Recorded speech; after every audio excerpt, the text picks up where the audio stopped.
ప్రపంచ వ్యవహారాల్లో చమురు ఎంత ప్రముఖ స్థానం వహిస్తుందో, దానితో సాగే ధరల ఒడిదుడుకులు రాజకీయాలపై చూపే ప్రభావాన్ని చూస్తే స్పష్టంగా కనిపిస్తుంది. బ్రునై, ఖతార్ వంటి చిన్న దేశాలు కూడా తమ భూగర్భంలో దాచి ఉంచినటువంటి ఈ నల్ల సంపద వల్ల ప్రపంచవ్యాప్తంగా గుర్తింపు పొందాయి. కానీ ఈ సంపద వారికి నిజమైన స్థిరత్వాన్ని, శాంతిని కల్పిస్తుందా అనేది ఓ పెద్ద ప్రశ్న. మరొక వైపు భారతదేశం వంటి వేగంగా వృద్ధి చెందుతున్నటువంటి ఆర్థిక వ్యవస్థలకు ఈ చమురు అనేది అత్యవసరం. ఇది మన మొత్తం వినియోగంలో 80% కంటే ఎక్కువ.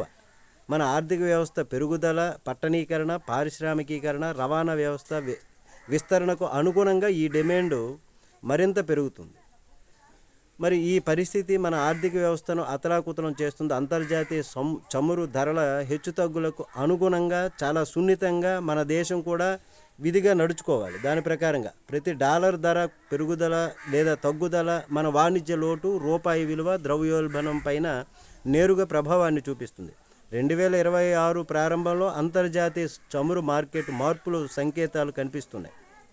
ఇక్కడ ప్రస్తుతం మన దేశం ఒక బ్యారెల్కు సుమారు $70 చెల్లిస్తుంది. నిజంగా ఆయిల్ ధరలు కుప్పకూలినప్పుడు ప్రతి బ్యారెల్కు కేవలం $1 ధర తగ్గినా రోజుకు 50 లక్షల బ్యారెల్ల దిగుమతి భారం తగ్గుతుంది. మరి సంవత్సరానికి లక్షల కోట్ల ఆదా అవుతుంది.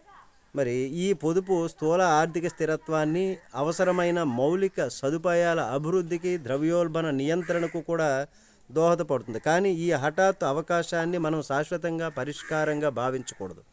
చమురు మార్కెట్లు ఎప్పుడూ అస్థిరంగానే ఉంటాయి. అలాగే అంతర్జాతీయ రాజకీయ ఉధృతాలతో మార్పు చెందుతూ ఉంటాయి. ఇటీవల చరిత్ర చూస్తే 2014లో బ్యారెల్కు $140 ఉంటే 2016లో $30 కిందకు పడిపోయింది. మరి మనం సంతోషపడే లోపే మళ్ళీ ఒక్కసారిగా $100 పైకి ఎగిసిపడి అట్లాంటి అనుభవాలు కూడా ఉన్నాయి. అందువలన తాత్కాలిక ధరల తగ్గుదల స్వాగతించినా మనకంటూ ఒక దీర్ఘకాలిక వ్యూహం అవసరము అని అంటున్నారు. మరి ఇప్పుడే చమురు సంపద విరుద్ధార్థము మనకు ఒక ముఖ్యమైన పాఠాన్ని నేర్పుతుంది.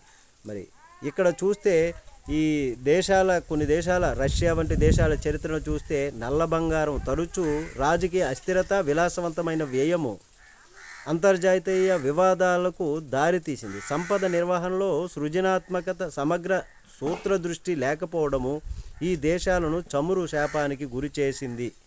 భారతదేశం చమురు సంపదలో దరిద్రంగా ఉండటం ఒక విధంగా ఈ రకమైన రాజకీయ, ఆర్థిక చిక్కుల నుండి తప్పించుకున్నందుకు అదృష్టంగా కూడా భావించాలి.